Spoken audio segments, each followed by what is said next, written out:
Hallelujah, Hallelujah.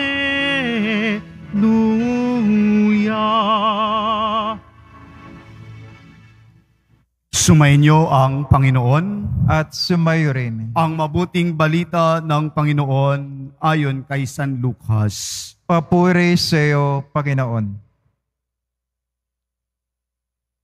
Noong panahon iyon, dumating ang ina at mga kapatid ni Jesus, ngunit hindi sila makalapit dahil sa dami ng tao. May nagsabi sa kanya, "Nasa labas po ang iyong ina at mga kapatid. Ibig nilang makipagkita sa inyo."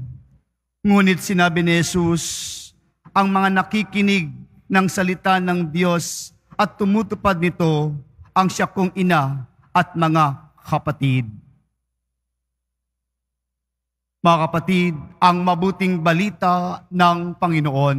Pinupuri ka namin, Panginoong Jesucristo. Magsiupo muna ang lahat. Isang magandang umaga po sa ating lahat sa pagpapatuloy po natin ng ika-25 linggo sa karaniwang panahon.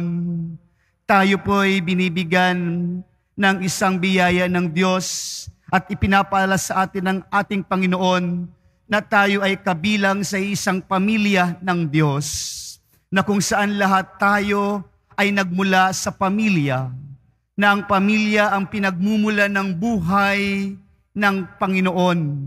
Ang buhay na kaloob ng Diyos ay ipinapadaloy o ipinapadaan sa isang pamilya. Kaya mga kapatid, ang pamilya ay napakahalaga sa aspeto ng lipunan. Ang pamilya ang bumubuo nito. Sa ating simbahan, ang pamilya ang bumubuo nito. Ang pundasyon ng ating simbahan, ang pamilya, na kung saan ang pamilyang ito'y biyaya ng Diyos, na kung saan dito dumadaloy ang pagmamahal at pagrespeto at pagkilala sa kadakilaan ng Diyos at marami pang mga kaloob na kabutihan na ipinapaloob sa isang pamilya. Kaya mga kapatid, napakahalaga ng isang pamilya sa buhay ng isang tao. Hindi po tayo nahulog galing sa langit, bagkus tayo dumaan sa ating mga magulang, mga kapatid na ating kasama araw-araw upang tayo magpatuloy sa ating paglalakbay. Mga kapatid, sa ating ebanghelyo ngayon, tila bagay iwinawaksi o itinatanggi o hindi kinikilala ni Jesus ang kanyang mga magulang o kanyang kapamilya. Dahil sinasabi natin ang kapamilya ay kadugo at malapit sa atin o mahal natin sa buhay. Yun po ang ating pag-unawa sa ating kapamilya. Pero si Jesus ngayon, ipinapakilala niya at ipinapaalala sa atin ang malaking pamilya ng Diyos na kung saan hindi nakabatay sa kadugo, bagkus sa iisang spiritong ating tinanggap. Nung tayo binyagan, mga kapatid, tayo po'y napabilang sa pamilya ng Diyos. Tayo ay naging anak ng ating Panginoon. Kaya po, paano po ni Jesus kinikilala ang isang pamilya sa ating pagbasa ngayon, sa ating ebanghelyo ngayon? Mga kapatid, kinikilala ng ating Panginoon ngayon ang ating isang pamilya sa pamamagitan ng ugnayan nating pang-espiritual. Espiritual na kung saan lahat tayo ay magkakapatid. Iisa lang ang ating Ama, isa lang ang ating tahanan. Kaya nga po sa Salmong Tugunan, ang ating pong itinugon, ang ating binigkas, masaya tayong papasok sa tahanan ng poong Diyos. Lahat tayo iniimbitahan ng ating Panginoon na tayo pumasok sa kanyang tahanan. Lahat tayo ay kabilang doon. Tayo ay may ugnayang espiritual na kung saan ito ang ating kalakasan, ito ang nagbubuklod sa atin, tayo pinagkakaisa sa ating buhay paglalakbay araw-araw. Tatandaan po natin mga kapatid, tayo may iisang pamilya, iisang tahanan ang ating pupuntahan at ating pinaglalakbayan sa mundong ibabaw na ito. Kaya po, sa pang-espiritual na ugnayan natin, ito ang bumubuklod, ito ang nagbibigay sa atin ng tunay na diwa ng isang pamilya. Espiritual na pamilya na kung saan ito po dapat ang ating taglayin. Kaya tayong lahat, mga kapatid, tayo'y magkakapatid. Tayong lahat ay iisa sa iisang Espiritong ating tinanggap sa pamamagitan ng sakramento ng binyag.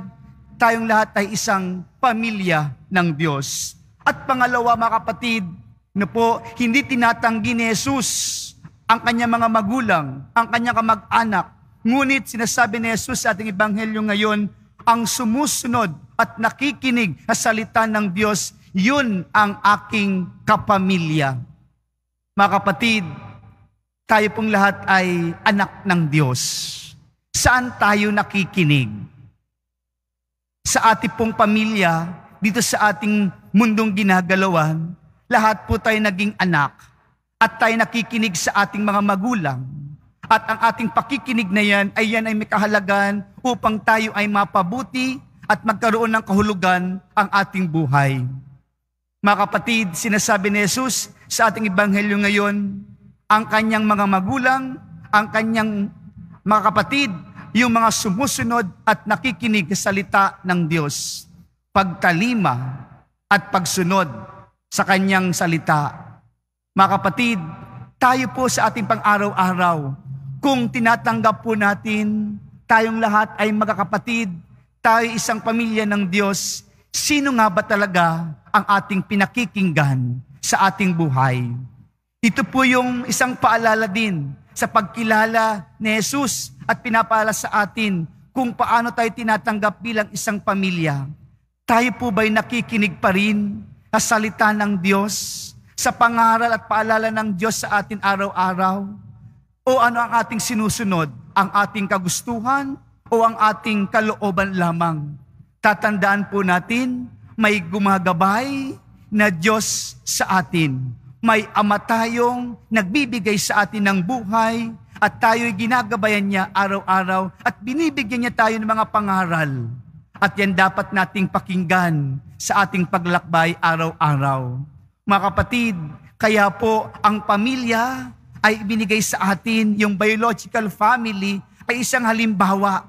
Kung ano ang ating pagtingin sa ating mga magulang, ganun din ang ating pagtugon din sa ating Panginoon. Kaya nga po sa ating 10 utos na ibinigay ng Diyos, nandun po yung pang-apat, igalang mo ang iyong mga magulang. Sa paggalang na yun, nasasaklaw ang pakikinig at pagsunod dahil kabutihan ang nais ng mga magulang para sa atin. Kaya po minsan nagkakasala tayo kung hindi tayo sumusunod sa mga magulang natin, tayo po'y nagkakasala. Dahil ang mga magulang natin, yan ang representation o yan ang diwa o ang presensya ng Diyos na dapat nating pakinggan. Kaya mga kapatid, ang sinasabi ni Jesus sa atin ngayon, ang pagsunod at pakikinig sa salita ng Diyos, doon nakikilala na tayo'y anak ng ating Panginoon. Doon tayo nagiging kapamilya ng ating Panginoon. Kung hindi tayo sumusunod at hindi tayo nakikinig, di ba po ba tayo sinasabing suwail? Tayo ay matigas ang ulo. Kaya po ito yung pinapaalala sa atin ng ating Panginoon. Bilang mga anak ng Diyos, makinig at sumunod sa salita at utos ng Diyos. Kung anong ikabubuti at mabuti na bigay sa atin ng Diyos, huwag po tayong magdalawang isip.